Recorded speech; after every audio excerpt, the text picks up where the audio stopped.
Sir, Rajya Sabha సభ్యత్వానికి రాజీనామా చేసిన విజయసాయిరెడ్డి మీడియాతో మాట్లాడుతూ, వైఎస్ వివేక హత్య గురించి కొన్ని సంచలనాత్మక నిజాలు బయటపెట్టారు సార్. అంటే సంచలనాత్మక విషయాలు బయటపెట్టారు. అవేంటి సార్? అసలు ఆయన ఏం మాట్లాడారు మీడియాతో? అంటే విజయసాయిరెడ్డి హత్యకి అంటే విజయసాయిరెడ్డి ఆయన వివేక హత్య గురించిన కొన్ని విషయాలు తనకు తెలుసు అనే విషయం హ్మ్. ప్రపంచం ముందు పెట్టే ప్రయత్నం చేశాడు. సూచనప్రాయంగానే ఆయన ఏదో సంచలన విషయాలేమీ మాట్లాడలేదు.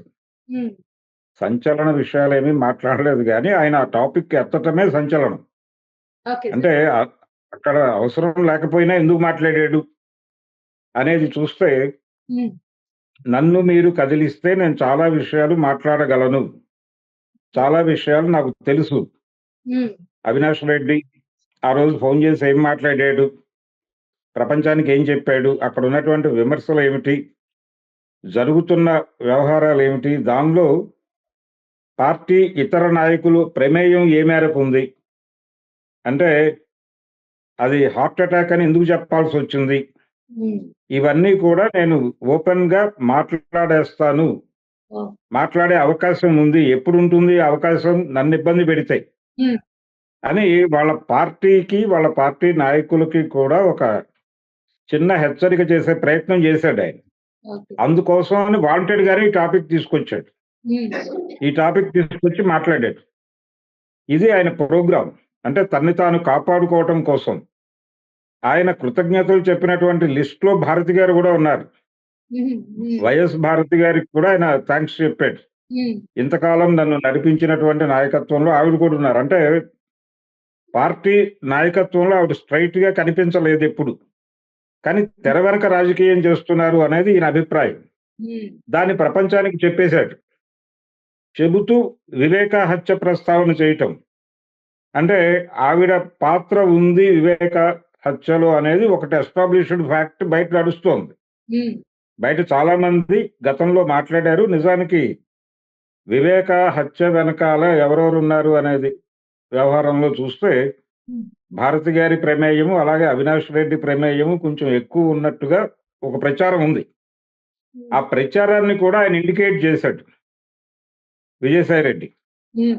ఇండికేట్ చేస్తూ చాలా కీలకమైన విషయాలు నాకు తెలుసు. నేనవి మాట్లాడితే మాత్రం మీ అందరూ ఇబ్బందులకి గురవుతారు. హ్మ్. కాబట్టి సైలెంట్‌గా ఉండండి. నేను వెళ్ళిపోతున్నాను. ఇంకా కూల్‌గా ఉందాం అని. అలాగే ఒక 2 రోజుల నుంచి ఒక ప్రచారం జరుగుతోంది. ఏంటి సార్ అది? ఆ ప్రచారం ఏంటంటే ఆహ్, ఈ వైఎస్ఆర్‌సీపీలో ఉన్నటువంటి ఒక్క నాయకుడు తాలూకా డబ్బులు బినామీ వేరే దేశాల్లో ఆయన హోల్డ్ చేసి అవన్నీ కూడా హ్మ్. ఇప్పుడు అధికారం పోయిన తర్వాత ఆ డబ్బులు నా దగ్గర లేవు అని మాట్లాడుతున్నాడు. దాదాపు 1000,00,00,000 ఓహ్! స్కామ్ జరిగింది. అతనిప్పుడు అధికార పార్టీతో టచ్‌లో ఉన్నాడు హ్మ్. అని ఒక ప్రచారం జరుగుతోంది. ఎవరా నాయకుడు అని జనం మాట్లాడుకుంటున్నటువంటి సందర్భంలోనే విజయసాయిరెడ్డి రాజకీయ సన్యాసం చేస్తున్నాను అని చెప్పడం. ఒకవేళ ఈయనేనేమో అంటే నేను చాలా మంది రకరకాల పేర్ల ప్రస్తావనలో వీరి పేరు కూడా ప్రస్తావనకొచ్చింది. అందులో ప్రధానంగా ప్రస్తావనకొచ్చినటువంటి పేర్లలో సజ్జల రామకృష్ణారెడ్డి గారి పేరుంది. ఈయన పేరుంది.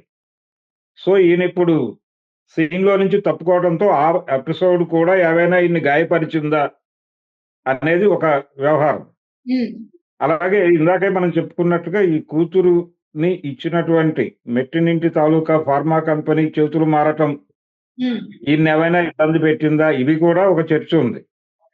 ఇలా ఇన్ని రకాల చర్చల్లో భాగంగా తనని ఎవరైనా ఇబ్బంది పెడతారేమో అనే ఉద్దేశంతో ఆయన వివేక హత్యకి సంబంధించిన వ్యవహారాలు, రహస్యాలు నాకు తెలుసు. నేను నన్నేదైనా ఇబ్బంది పెడితే నేను కూడా మిమ్మల్ని ఇబ్బంది పెట్టడానికి తగ్గ మెటీరియల్ ఉంది నా దగ్గర.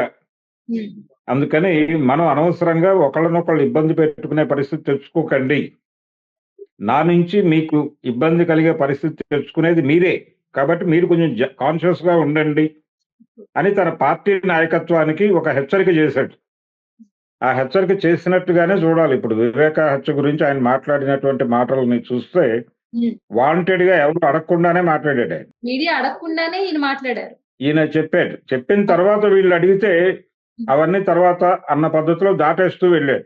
హ్మ్. అంటే ఇదంతా డిజైన్డ్ గానే కనిపించింది. డిజైన్డ్ గానే చేశాడు ఆయన. హ్మ్. అలా ఒక ఒక